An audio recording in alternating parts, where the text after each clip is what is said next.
Good morning and welcome to Rose Red Homestead. Thank you for being here. We just appreciate our community. We actually love our community. We have such wonderful comments and people are so kind to each other. Once in a while we get a little snark, and so we delete snark and rudeness, but for the most part, everyone is very kind and respectful of one another, and that's just the kind of a community feel that we want. We really want to feel like we are helping each other get prepared for uncertain times. Now, before we get into today's video, I would like to show you this. And this is a list of our Rose Red Homestead classes. And I've had one up here for a really long time, and I just made a new class video that many of you, it was very well received. It was efficient multiple meal prep.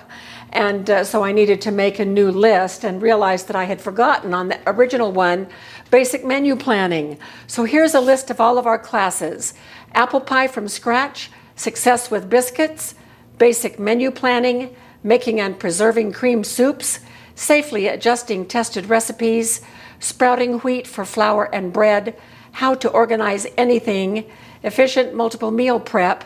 And coming in October, that's what this little star says, is Make Ahead Holiday Foods. And that was at the suggestion of one of our viewers who so liked our efficient multiple meal prep. She said, couldn't you do something very similar for holiday meals and how to do things ahead of time? So that's what we're going to do. I thought it was a great idea.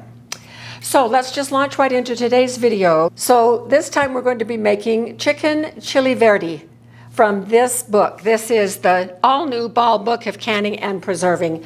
As you can see, I love this book. Now, the only downside is this is copyrighted material, so I cannot print the recipe out for you. And for those of you that don't have this book, I'll put it in the products below the description of this video. It is already in our Amazon store. But I'm going to be saying the ingredients as we go forward today.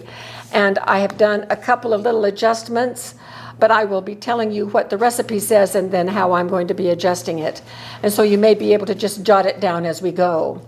So this is a fun recipe, and it also happens to be, I think, Jim's and my most favorite meal in a canning jar.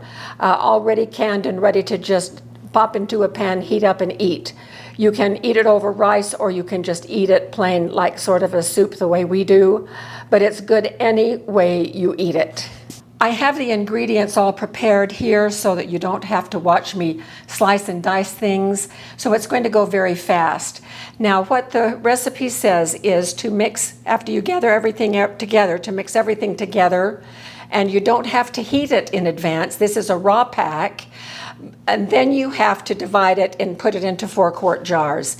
Inevitably, when I do that, there is not even distribution of all of the ingredients. And besides, I really like it stacked.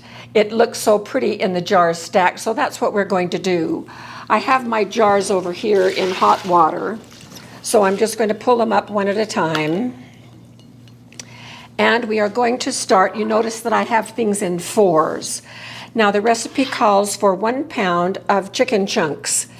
I am using 3/4 of a pound. I think 1 pound is too much, but I'm going to compensate for the lack of that with a few extra beans.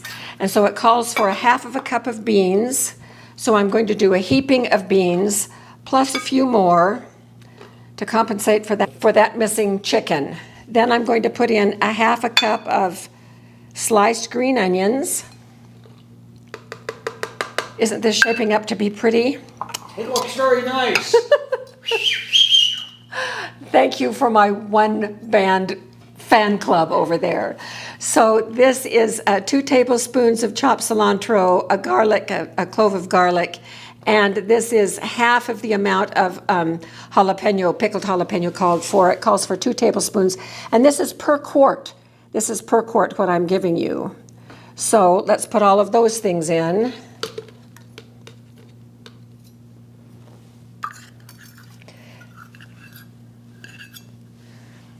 Okay, let me just double check. I have it written on this little tiny piece of paper.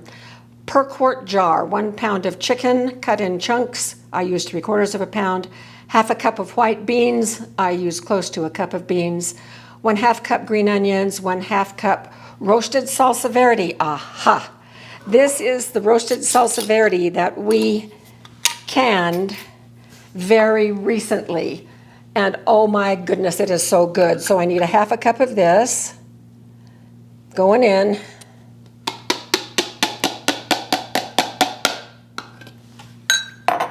And then a teaspoon of salt.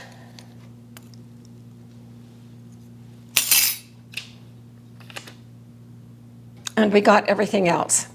Okay, so this is all before we fill it with the broth. So I'm going to set this one aside and let's do another one.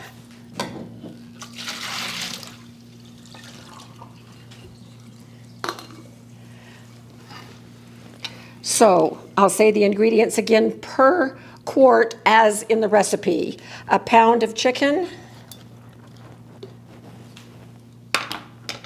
1/2 cup of beans, 1/2 cup of onions, 1/2 cup of salsa verde, green salsa is what that is. Ooh.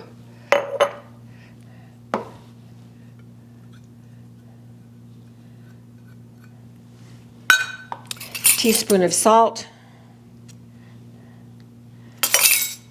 and I think that's it. You need to get your... Oh, yes, I need to get the fancies over here. So this is 2 tablespoons of cilantro, 1 garlic clove, and 2 tablespoons of pickled jalapenos. Thank you, honey, for reminding me. Okay. There we have this one. So we will come back when I've done the other 2, and we'll see what's next. All right, next is adding the boiling broth, and this is some of our home canned chicken broth. And we leave 1 inch of headspace. All right, filling up to 1 inch. And there's lots of air in these, so we'll be certainly testing for air bubbles as we go. Now, a word about the beans that I used. The recipe says canned white beans. I used Great Northern beans, but I used my own. And I got them out of the pantry last night, soaked 1.5 cups of the beans, and then I cooked them for about 30 minutes this morning, and they are not done, but they are done exactly to where they would be done if I were canning the beans. And so that way they're going to be less mushy. They all need just a bit more.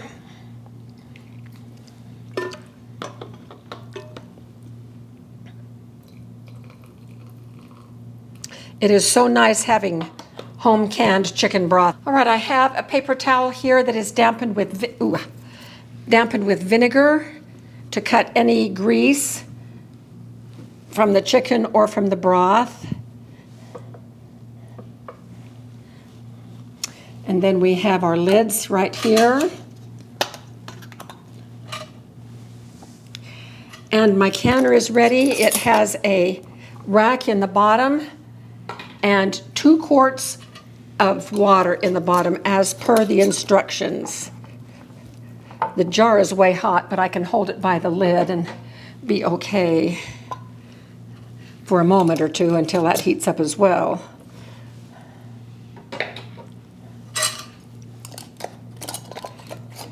Whew. Okay, this is my Nesco. I love it. I have tested it scientifically, so I know that it is safe. I can tell you what temperature the inside, the middle of the food of the jar gets to in my testing, and because I have an instrument that will do that, and it is very, very safe. It's well over at or above the 240 that is required. Okay, we're on, and we're going to put it on high, and then we're going to put on 90 minutes for quarts. There we go, and we're going to start. I have on the green pressure regulator. I'm going to lift it into the up position so that it will be able to vent when it gets to the venting sequence of 10 minutes. And the green one is for 15 psi. There's a black one that comes with it that is for 10 psi. So if you're above 1,000 feet in elevation, use the green. If you're below 1,000 feet, you use the black. All right, so we are ready to go. We're going to let this canner do its thing, and we will be back probably in a couple of hours, because it takes a while for this one to cool down naturally. We never release the steam quickly. We let it just cool down on its own until the pressure is down to 0. So that's it for now, and we'll see you shortly.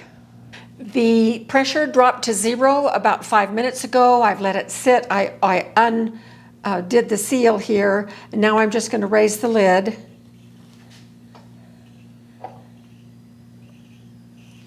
And pull these out. And there they are in their layers. I think the layers are fantastic. Aren't they cute? Cute layers.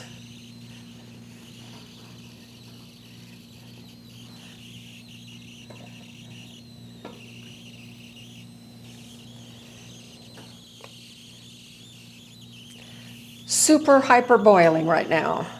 So here we have 4 beautiful jars of chicken chili verde.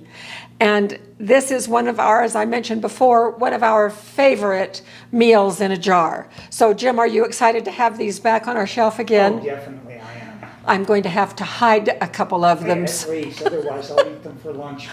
Otherwise you'll eat them for lunch sometime when I'm not home? Yeah, that sounds like a good idea. That's what I figured. Yeah, that's what I figured too. So this is very successful. I'm very pleased with these. We'll let these sit overnight, and then in the morning, it's late. It took about 2.5 hours for the canner to completely finish everything from start to finish. And so we will let these sit for several hours, let them cool down completely, and then I'll label them, wash them off, and we'll get them out to our food storage area. So I'm very excited about this. We're so glad that you could join us, sharing with us one of our very favorite meals. So thank you so much for being with us, and we will see you very soon for more videos.